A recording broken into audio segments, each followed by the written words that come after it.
හොඳයි සුබ දවසක්. අදත් මම සූදානම් ඔබට ඉංග්‍රීසි භාෂාව භාවිතයේදී අතිශය වැදගත් වාක්‍ය රටාවක් පිළිබඳව හඳුන්වා දෙන්න. ඉතින් අද මම ඔබට හඳුන්වා දීමට බලාපොරොත්තු වෙන්නේ කොහොමද අප සතුව එහෙම නැත්නම් යම්කිසි තවත් කෙනෙකු සතුව ඇති හැකියාවක් ඉංග්‍රීසි භාෂාවෙන් ප්‍රකාශ කරන ආකාරය.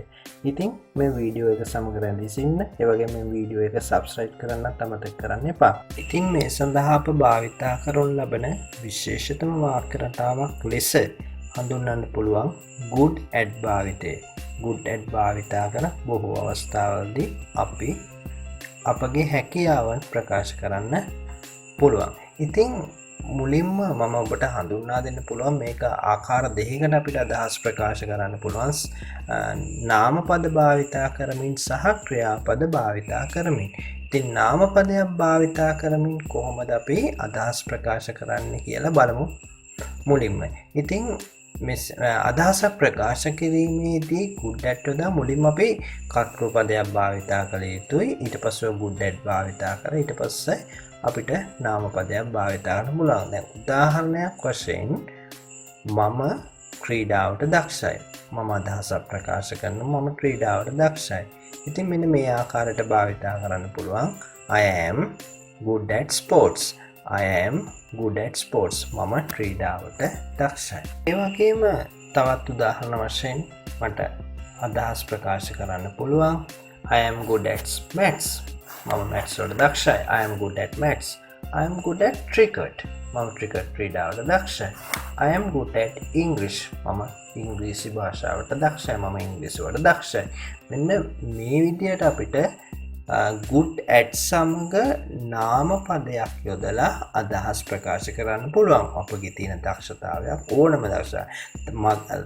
මගේ විතරක් නෙමෙයි මට වෙනත් කෙනෙකුගේ දක්ෂතාවයක් වුණත් he is good at, she is good at ඒ ආකාරයට අදහස් ප්‍රකාශ කරන්න පුළුවන්. ඒ වගේම අපිට පුළුවන් ක්‍රියාපදයක් භාවිතා කරමින් මෙම වාක්‍ය රටාව සමග අදහස් ප්‍රකාශ කරන්න.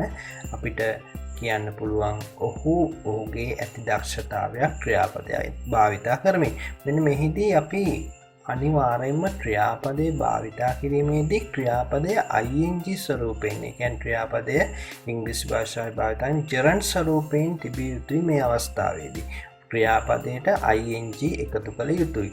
දැන් උදාහරණයක් ලෙස මම කියවීමට දක්ෂයි. එතකොට මම කියවීමට දක්ෂයි කියන අදහස ප්‍රකාශ කරන්න I am good at reading. අපි read කියලා භාවිතා කරන්නේ නැහැ මෙතන.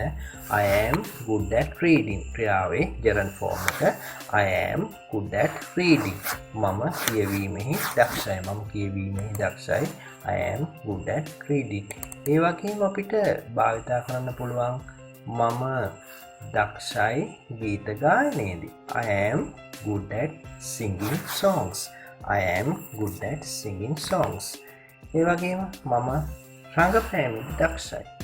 I am good at acting. I am good at acting.